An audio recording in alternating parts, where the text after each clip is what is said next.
I don't need to agree with it, or I don't even need to be comfortable in it. I think quite the contrary. Some people go their entire lives without facing the kind of heartbreak that John Travolta has endured. Who we will always remain hopelessly devoted to.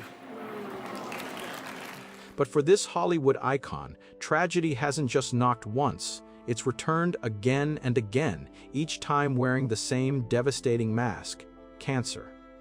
That word alone sends chills down anyone's spine, but for John Travolta, it's a nightmare that's played out not once, not twice, but 3 separate times. 3 women, 3 battles, 3 losses that would break most people. The man who made us fall in love with dancing in Saturday Night Fever and Grease.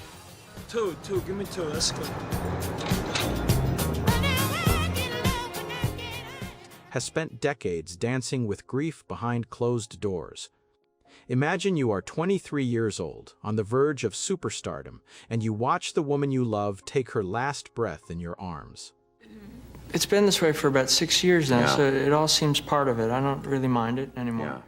Then, just as you're learning to breathe again, your own mother succumbs to the same disease. Fast forward decades later, you've rebuilt your life, found love again, started a family, only to have cancer return once more to steal your wife. And that's not even counting the sudden, shocking loss of your teenage son.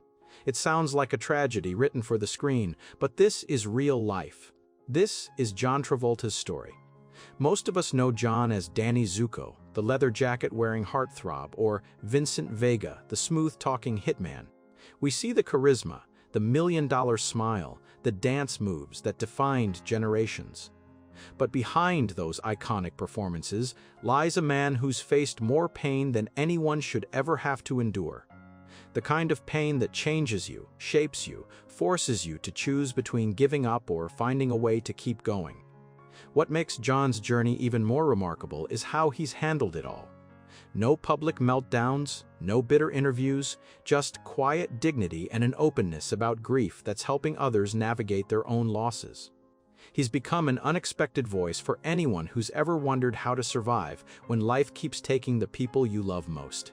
But here's the thing that'll surprise you. After all these years, after all this heartbreak, John Travolta is finally learning to live again. At 70 years old, he's rediscovering joy, making new memories with his children, and showing the world what resilience really looks like. But the question everyone's asking now is, after everything cancer has taken from him, after surviving loss that would destroy most people, what does the future actually hold for John Travolta? When he was just a kid from New Jersey making waves in Hollywood, he had landed a role in a TV movie called The Boy in the Plastic Bubble, playing a teenager with a compromised immune system. It was the kind of tearjerker that networks loved, and John was perfect for the part. But nobody expected what would happen behind the scenes. I understand. Enter Diana Hyland, an established actress cast to play his mother in the film. She was 41, he was 23, and despite the age gap, despite her playing his mom on screen, something sparked between them that neither could ignore. John was completely smitten from day one. Gina, you move so fast. What does it feel like to move that fast? Feels like flying. Years later, he'd tell reporters that he'd thought he'd been in love before, but he hadn't, not really. From the moment he met Diana, he was attracted to her in a way he'd never experienced. They were like two maniacs, he said, talking constantly on set. Within a month, their friendship had blossomed into romance. It was intense, passionate, and for young John, it felt like destiny. He'd found someone who understood him, who matched his energy, who made him feel alive. Diana brought sophistication and wisdom to his youthful enthusiasm, and together they were planning a future. But there was something Diana hadn't told John at first, something that would change everything. She'd been diagnosed with breast cancer back in 1975 and had undergone a mastectomy. When they started dating, she believed the worst was behind her. She had every reason to hope that she'd beaten it, that they'd have time to build the life they were dreaming about. John was busy filming Saturday Night Fever, the movie that would make him a global superstar, and he and Diana were picking out houses, making plans to move in together. Marriage was on the table. Their future seemed bright. Then Diana's health started to decline, rapidly and terrifyingly. The cancer had spread, and the prognosis went from hopeful to devastating in what felt like moments. Diana didn't know she was dying for sure until about 2 weeks before the end. 2 weeks to process that everything you'd planned, everything you'd hoped for, was about to be ripped away. John flew back to Los Angeles to be with her, leaving behind the movie that would define his career. Nothing mattered except being by her side. On March 27, 1977, Diana Hyland died in John's arms. He was holding her, feeling her life slip away, and later he described feeling the breath go out of her. At 23 years old, John Travolta experienced a loss that most people don't face until much later in life. He'd found real, deep love, and cancer had stolen it from him. The next 10 weeks were the hardest of his life up to that point. He was grieving, processing, trying to understand how life could be so cruel. But what John didn't know, what he couldn't possibly have imagined, was that this was just the beginning of cancer's presence in his life. If losing Diana wasn't devastating enough, fate had another punch ready to throw. Just 18 months after Diana's passing, as John was still finding his footing in grief, cancer came back into his life through the one person who'd always been his foundation, his mother, Helen Travolta. Helen wasn't just any mom. She was the reason John had a career in entertainment at all. Born Helen Cecilia Burke, she'd been an actress and singer herself, performing with a radio vocal group called the Sunshine Sisters.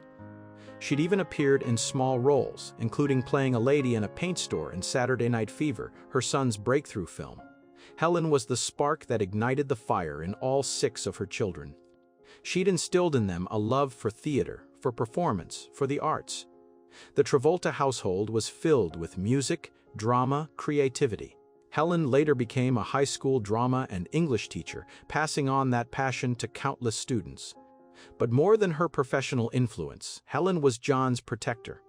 He was the youngest of 6, sensitive and gentle, the kind of kid who needed extra care. Friends from his childhood remember that John had a vulnerability about him, something that made people want to take care of him, and Helen understood that better than anyone. When Helen was diagnosed with breast cancer, she made a deliberate choice that would break your heart. She didn't tell John right away. She knew what her son had been through with Diana just 18 months earlier. She'd watched him grieve, seen him struggle to put the pieces back together, and she couldn't bear to add to his pain any sooner than necessary. Helen wanted to protect him, even from her own illness. That's the kind of mother she was. But eventually, she had to tell him, and when she did, John's world shattered all over again. This time, John became a caregiver. He visited his mother almost every day, sitting by her bedside, trying to keep her spirits up in any way he could. And here's something beautiful and tragic at the same time: John would perform for his mother. He'd sing, do little musical numbers, anything to bring light to her darkest days. It's a testament to their relationship, to the bond they shared through performance and art. But all the songs in the world couldn't stop what was coming. Helen Travolta died on December 3, 1978, at the age of 66. Cancer had won again. For John, it left what he described as a huge void in his life. He'd now lost 2 of the most important women in his life to the exact same disease, breast cancer, in less than 2 years. And if that wasn't enough to deal with, his career was hitting turbulence too. The disco era that had made him a star was dying, his follow-up films were flopping, and critics were starting to question whether John Travolta was just a flash-in-the-pan, one-hit wonder. Personal tragedy and professional crisis collided, and John, still in his mid-20s, was drowning in loss and uncertainty. But somehow, he kept going. The 1980s weren't kind to John Travolta professionally, but personally, he was slowly healing. By 1988, he was ready to take another chance on love. While filming a movie called The Experts, he met an actress named Kelly Preston. Kelly was beautiful, talented, warm, everything John needed after years of heartache. They clicked immediately, and by 1991, they'd gotten married in a midnight ceremony in Paris. It was romantic, hopeful, a fresh start for a man who'd seen so much darkness. John and Kelly weren't just husband and wife. They were partners, best friends, a team ready to build a family together. In 1992, they welcomed their first child, a son they named Jett. 2 years later would bring daughter Ella Blue, and eventually, in 2010, another son named Benjamin. On the surface, John Travolta had everything: a loving wife, beautiful children, and a career that had rebounded spectacularly thanks to his critically acclaimed performance in Pulp Fiction. But life had more challenges in store, and they came in a form John never expected. Jett Travolta was born with autism and suffered from seizure disorders. The family kept this mostly private, dealing with Jett's special needs away from the spotlight. John and Kelly became devoted parents, especially to Jett, who needed extra care and supervision. John rarely went anywhere without his son, always bringing him along, always keeping him close. Friends and neighbors in the Bahamas, where the family often vacationed, remember seeing John and Jett together constantly, the love and affection between them obvious to everyone. John was the kind of father who'd do anything for his kids, and Jett was his world. On January 2, 2009, the Travolta family was on vacation in the Bahamas, celebrating the New Year at their home in the West End resort. Jett, now 16 years old, had a history of seizures, typically experiencing one every 5 to 10 days. The family had taken precautions, employing 2 nannies, installing alarms on bathroom doors, doing everything possible to keep Jett safe. But around 10:05 in the morning, one of the nannies woke John and Kelly with news that would destroy them. Jett was unresponsive on the bathroom floor. John ran downstairs and immediately started performing CPR on his son. He fought to save him, doing everything he could, but it was too late. Jett had suffered a seizure, hit his head on the bathtub, and the injury was fatal. At just 16 years old, Jett Travolta was gone. The family attorney later said that John never dreamed this could happen, that their relationship was so close, so special. "To bury your son is the worst thing you can ever do," he said, and John was heartbroken in a way that words couldn't capture. But the nightmare didn't end there. In the aftermath of Jett's passing, an ambulance driver and a former Bahamian senator attempted to extort $25 million from John and Kelly. They threatened to release private information about Jett's death, trying to profit from the family's tragedy. John testified at a high-profile trial, but eventually the stress became too much for the family to bear, and he dropped the case. The whole ordeal added layers of trauma to an already unbearable situation. In 2010, Kelly gave birth to Benjamin, and John told reporters that the baby had given their house a renewed spirit. They were healing, slowly, finding ways to honor Jett's memory while moving forward. John created the Jett Travolta Foundation to help children with special needs. But even as they rebuilt their lives, even as joy returned in small moments, cancer was waiting in the shadows, ready to strike one more time.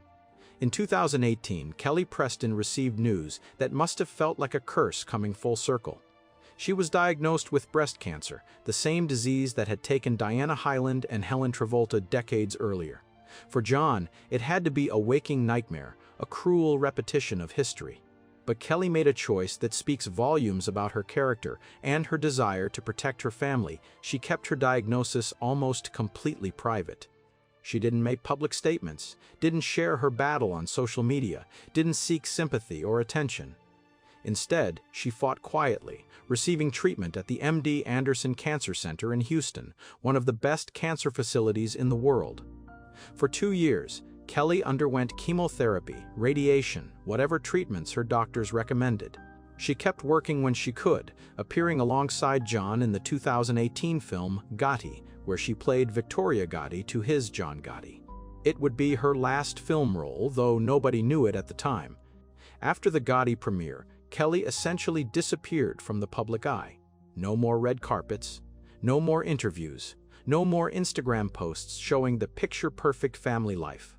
Those close to the family knew something was wrong, but Kelly's privacy was respected. John watched his wife battle the same enemy that had taken his first love and his mother. He'd been through this twice before, knew how it ended, but still hoped that maybe this time would be different. Maybe modern medicine had advanced enough. Maybe Kelly would be the one to beat it. He supported her through treatments, cared for their children, tried to keep life as normal as possible. But cancer doesn't care about hope or fairness or how much you've already suffered. On July 12, 2020, Kelly Preston lost her battle with breast cancer. She was 57 years old, gone too soon, leaving behind John and their 2 children, Ella and Benjamin. John announced her passing on Instagram with a message that was both heartbreaking and dignified. He thanked the doctors and nurses at MD Anderson, thanked their friends and loved ones who'd been there. He promised to take time away to be there for his children, who'd now lost their mother. The post was simple, raw, honest, everything you'd expect from a man who'd become an expert in grief. For John Travolta, this marked the 3rd time breast cancer had stolen someone he loved. Diana at 41, his mother at 66, and now Kelly at 57. 3 women, 3 separate decades, the same devastating disease. Add Jett's tragic passing, and you have a level of loss that most people can't even imagine. How does someone survive that? How do you wake up every morning knowing that cancer has haunted your life for over 40 years? How do you trust in love, in life, in the future when so much has been taken? In the months following Kelly's passing, John Travolta did something unexpected. He opened up about grief in a way that most celebrities never do. In a series of interviews, he shared what he'd learned through decades of loss, and his words resonated with millions of people dealing with their own heartbreak. John explained that mourning is deeply personal, that everyone's journey through grief is different. He'd learned that you can't rush it, can't force it, can't let other people's sadness overwhelm your own process. John admitted that after Kelly died, he felt saturated with everyone else's grief. People reached out with love and support, which he appreciated, but their sadness sometimes felt bigger than his own, leaving no space for him to actually mourn. He realized that the first thing you should do when experiencing grief is go to a place where you can process it without interference. Otherwise, it becomes like 2 boats sinking together, he said, and that doesn't help anyone. His advice was simple but profound. Allow people to live through their grief. Don't complicate it with yours. For several years after Kelly's passing, friends said John was just existing. He was going through the motions, caring for Ella and Benjamin, but not really living. The spark that had defined him, that charisma and joy, seemed dimmed by endless loss. He focused on his children, helping Ella pursue her acting career, raising Benjamin, making sure they were okay. But somewhere in that process of caring for them, John forgot to care for himself. And then something shifted. By 2024, 4 years after Kelly's death, John started showing signs of genuine healing. He took Ella to the Paris Olympics, a spontaneous trip filled with 5-star hotels, Michelin-starred restaurants, museum tours, and sporting events. Friends noticed a change in him, a lightness they hadn't seen in years. He started traveling more, enjoying life's luxuries, making up for lost time. People who knew him well said the old John was back, that he was finally ready to embrace living again. John hasn't stopped honoring Kelly's memory. He posts tributes on her birthday, on Mother's Day, keeping her present in their lives while also moving forward. He's learned to talk about death openly with Benjamin, helping his youngest son understand that grief is natural but doesn't have to define you. When Benjamin expressed fear that John might die too, John gently explained the differences, offering comfort while being honest. It's the kind of parenting that comes from experience, from having navigated loss multiple times and learning how to survive it. At 70 years old, John Travolta is in what he calls a good emotional and physical place. He's traveling the world, checking items off his bucket list, being extraordinarily generous with his time and resources. He pilots his own planes, takes his kids on adventures, surrounds himself with friends who make him laugh. He's not running from grief, he's choosing to celebrate life while keeping the memories of those he's lost close to his heart. Kelly will always be part of his life, he said, but that doesn't mean he can't enjoy living. And that's the lesson John's teaching all of us, that there is life after devastating loss, that you can honor the dead while still choosing joy. John Travolta's story isn't just about tragedy, though there's certainly been plenty of that. It's about something deeper, something that speaks to the core of human resilience. This is a man who's lost 3 women he loved deeply to the same disease, breast cancer, watched his teenage son die suddenly, faced attempted extortion during his darkest moment, and still found the strength to keep going. Most people would crumble under a fraction of that weight, but John didn't. He bent, he broke, he spent years learning how to breathe again, but he survived. What makes John's journey so powerful is his willingness to be vulnerable about it. In an industry that often demands perfection and strength, John has been refreshingly honest about grief, about struggle, about the messy reality of loss. He's shown that it's okay to not be okay, that healing isn't linear, that everyone's path through darkness looks different. His openness has helped countless people dealing with their own losses feel less alone, less broken, more understood. There's something profoundly moving about watching John Travolta rediscover joy at 70 years old. After everything cancer has taken from him, after burying his son, after decades of heartbreak, he's choosing to live fully.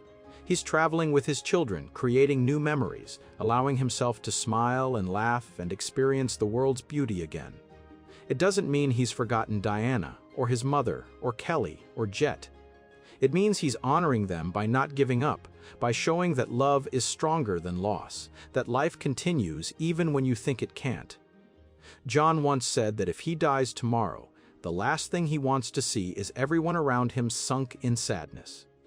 That perspective, earned through unimaginable pain, is a gift to all of us. It's permission to grieve fully but not forever, to remember lovingly but not obsessively, to move forward without guilt. There is life after cancer, not just for those who survive the disease, but for those of us left behind when it takes someone we love. John Travolta's story proves that the human spirit is more resilient than we often give it credit for. Even when cancer returns again and again, even when loss seems endless, there's still hope. There's still possibility. There's still joy waiting on the other side if we're brave enough to reach for it. And if John Travolta, who's endured more than most of us can imagine, can find his way back to living fully, maybe we all can. So, here's the real question. What can we learn from John's journey? How does his story change the way we think about grief, about loss, about survival? Do you agree with his approach to mourning, that it's deeply personal and everyone needs their own path? Have you or someone you love faced similar battles with cancer? How did you find the strength to keep going when it felt impossible? Share your stories in the comments below. Let's create a space where we can support each other through life's hardest moments. And if John Travolta's story moved you, if his resilience inspired you, if you believe in the power of sharing these important conversations, do me a favor, hit that like button and subscribe to the channel. We're building a community here, one that doesn't shy away from difficult topics, that honors real struggles and real survival. Because stories like John's, they matter. They remind us that we're not alone, that grief is universal, and that hope is always possible even after unimaginable loss. John Travolta is still dancing, still flying, still living, and that's the most beautiful ending we could ask for.